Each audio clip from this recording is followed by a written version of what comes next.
afraid of you.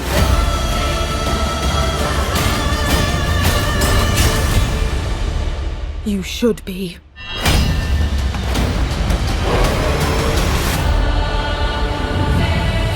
Thank you so much for taking the time to talk about your fantastic new film. I will be directing questions individually, but the first one I have is actually for both of you, because regardless whether it's on screen or if it's been in a novel, The Lord of the Rings means something in terms of storytelling. So I would just want sort of your first reaction in terms of the fact that this is still moving the storytelling in a fertile, new, creative way, and it's not repeating. Was that surprising to find the richness and newness in this material in particular?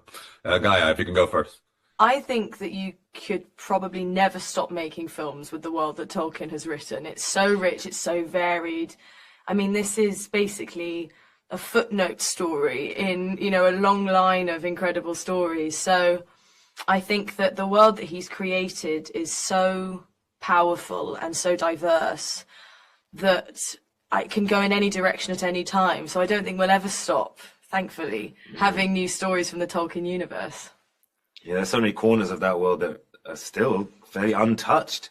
So there's lots of room for filmmakers and storytellers to maneuver. This is just one way that has been elected recently through the anime prison to tell this saga. But there will be plenty of other opportunities, hopefully. I just hope that we get to be a part of them somehow. Maybe. Press gang our way in. Press gang our way in. You start a petition. Yeah. I think you're going to have lots of other people. Yeah, I feel like we'll be all right. You'll have no problem filling out that position. So Gaia, let me ask you this. I think part of what gives the movie even more resonance, like Hera's journey is fantastic unto itself, but the fact that you said is a footnote sort of gives it an extra context of dramatic. It makes it more gratifying. So did you find that sort of taking the character through that journey? Because the fact that she sort of decides what to do with her voice, and the fact that that her voice was sort of drowned out in history. So I wanted your take on that. Absolutely. I mean, you know, there's the story of Helm Hammerhand is such a powerful story, and he's such a powerful man. But as Kenji has said in other interviews, it's not quite enough somehow. You know, you hear about this daughter, but it's never really, focused on at all. And I think that what Hera's character lends itself so well to is the fact that it makes Helm's character richer. It makes all of the characters in the film richer because of their relationship with her.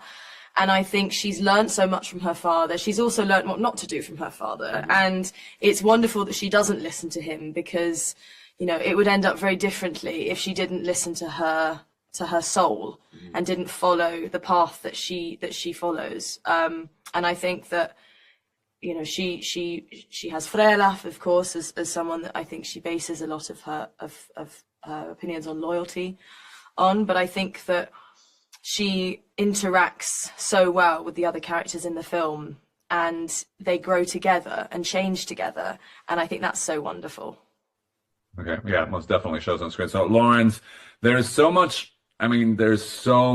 of this world. So I wonder, when you got the project, is it sort of like I stick to my character, or did you do a deep dive and then bring it all into the booth? Tell me a little bit about the process. A little bit of both, because you think, right, I have my responsibility as a professional is Frelaf, so I need to think about him. But being a fan of Tolkien's world and Lord of the Rings and Peter Jackson's creation, you can't help but want to have an excuse to do a deep dive yourself and go and explore. I'm a sucker for origin stories anyway, so this, of course, is going to be something that comes before those stories.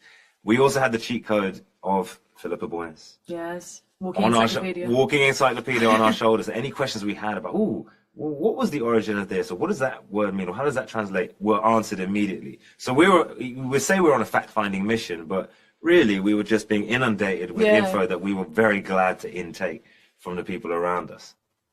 All right, so he's going to use my last bit of time to ask Gaia about your director, Kenji. Talk about, I mean, how is it sort of having him in the booth and then seeing his vision translated once you get to see the whole film? Tell me a little bit about collaborating with him. Oh, gosh. I mean, he's such a wonderful, wonderful man. He's sort of an ethereal character. And initially in the process of doing this, I think for both of us, he took a step back and he let us just explore our characters, explore our voices, explore where we wanted it to sit. And then as he went away and did the animation and came back, he got more involved because it had to be more nuanced. He was fantastic when it came to the fight scenes, because obviously anime fight scenes are quite specific, and they sound quite specific. So it was an immeasurable help that he was there. And he's also just so supremely talented, supremely lovely. And towards the end, I think we both had a sort of weird symbiotic relationship with him, where he would make a noise or he'd do a little hand gesture and you'd know exactly where to put it. So it was a completely new and wonderful experience, I think I can say, for the both of us. Indeed. Yeah. Indeed. All right, so my time is up. It's been a pleasure talking to you. Happy holidays, okay? Thank you so much. Thank you.